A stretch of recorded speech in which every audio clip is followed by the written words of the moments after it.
আজকে বাইক নিয়ে আসছিস? কার বাইক? এটা আমার বাইক, নতুন নিলাম। চল তেঁতুল খাইতে যাই। আজকে তো কোনো ভাবেই যেতে পারবো না, বাসায় প্রোগ্রাম আছে কালকে। কিসের প্রোগ্রাম? কালকে আমার এঙ্গেজমেন্ট। ওই তো আমার ফিয়ন্সিও চলে আসছে। তুই কি বিবাহিত? বোকা নাকি তুই? হবু জামাইকে ফিয়ন্সি বলে। কালকে আমার এঙ্গেজমেন্ট তো, বাসায় তাদের ফিরতে হবে। ঠিক আছে। কি টিঙ্কু কি বলে? ওর নাম রিফাত।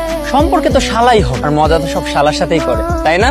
আই শোন, আমার এঙ্গেজমেন্টে কিন্তু তোকে থাকতে হবে। আচ্ছা ঠিক আছে।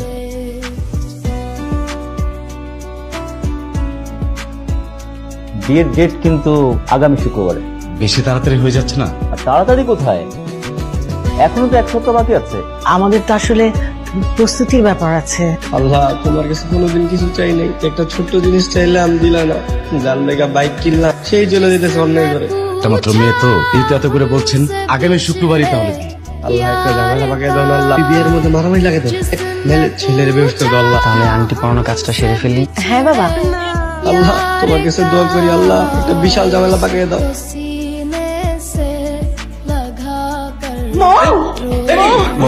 ডাক্তারের কাছে চলো।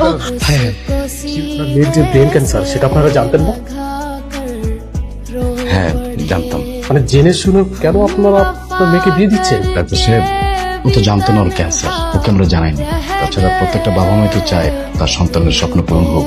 আমার মেয়েটার খুব শখ ছিল ও বউ সাজবে, ও বিয়ে করবে, তাই ভাবছিলাম তো বাবা হিসেবে আমার দায়িত্ব মেয়েটার শেষ ইচ্ছাটা পূরণ হোক। চৌধুরী সাহেব, আপনার মেয়ের বড় জোর আর 1 মাস বাঁচবে। আপনার মেয়ে যে কয়দিন বাঁচে ট্রাই করবেন ওকে একটু হাসি খুশি রাখা। কি হয়েছে বাবা, এবার মন খারাপ করে দাঁড়িয়েছো কেন? এমনি বিয়েটা ভেঙে গেছে তাই তো? আফ্রিদি আমাকে ফোন করেছিল, সবকিছুই বলেছে। আচ্ছা বলো, আমার এই 22 বছরের জীবনে আমি কি পাইনি?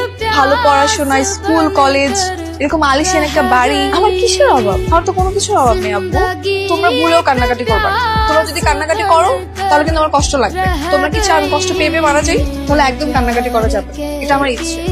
তোমরা আমার ইচ্ছে পূরণ